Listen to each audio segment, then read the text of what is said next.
In the video of the talk by Ajahn Tong, he spoke of 3 pathways to liberation, something along the lines of reaching nirvana by understanding one of the 3 characteristics, anicca, dukkha, anatta. Could you explain something about that? Aren't the 3 characteristics inseparably connected? And how are those 3 pathways to be understood?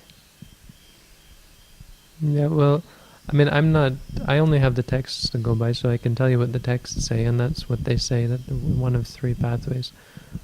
But we don't even have to go there, because practically speaking, it seems quite clearly to be the case that one does become prominent. So the example of these paths is when we focus on the stomach will change in one of 3 ways. Suddenly it will begin to go quickly. This is a sign of impermanence, and the mind enters into cessation based on that. Sometimes the rising and the falling will become stuck and unpleasant. This is a sign of suffering. And then because of that, the mind goes into cessation. Sometimes the rising and falling will go quite smoothly, will suddenly appear to be going on its own, without to have no relationship to oneself. So it's the idea of non-self, the idea that this experience isn't self, and because of that there is the cessation. This can be verified by experienced meditators who will have one of these or something else arise. If you want to stick to the theory that the 3 characteristics are inseparable, then you would explain it as one of them being prominent. And the explanation that the texts give as to why one of them appears prominent, even though all 3 of them are there, is because of one's past inclinations. If a person has given a lot of charity and done a lot of good deeds, for example, done good for other people, then they will tend to enter in, and that is the prominent goodness and good quality that they have, then they'll tend to enter in through impermanence. If a person has practiced tranquility meditation, and that's the prominent characteristic of their personality, this strong concentration and calm in the mind, then they'll enter in through suffering. They'll tend to enter in through suffering. If a person has practiced a lot of vipassana, insight meditation, and that is the defining characteristic of their personality, then they'll tend to enter in through non-self. This is what the texts say. I think that's a little more difficult to verify, because it's hard to say which, you look at a meditator, it's hard to say which characteristic is defining about them, let alone know because of their past history, and it could as well have to do with past lives. But it certainly appears to be the case, practically speaking, that one or the other becomes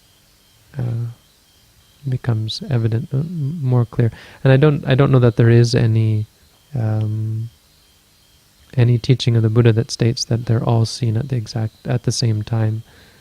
I would suggest that it's perhaps not the case that all 3 are seen at the same time, and that one necessarily has to see one or the other at any given time. But I don't have any backing for that. It may be possible to see all 3 at once. It seems to me that because the mind is only capable of having one thought at one given time, that any given thought would have to be either this is impermanent, this is suffering, or this is non-self. So you could see how it comes that one or the other is realized. Didn't the Buddha say, when you see impermanence, you also see suffering and non-self? I'm quite sure of that, but I think it doesn't mean that you see all 3 at once, but you see impermanence first, and through seeing this, you understand suffering and non-self as well. But if you understand non-self first, to its fullest extent, you will understand the both others. Yeah, but I think it's kind of a misconception. It's kind of shocking to hear this, because you do think that all 3 of them have to be understood, but I don't think there's anything there's any intrinsic need to realize all three. The point is to let go, right? Any one of these three will allow you to let go. They are all saying the same thing. They're saying that this is not good, it's not satisfying, it's not worth clinging to. It's the mind that lets go. Why does it let go? Because it sees that they're not permanent, it sees that they're not satisfying, or it sees that they're not controllable. So I would say it can be any one of the three, but it is in a sense saying the same thing about them, that they're meaningless.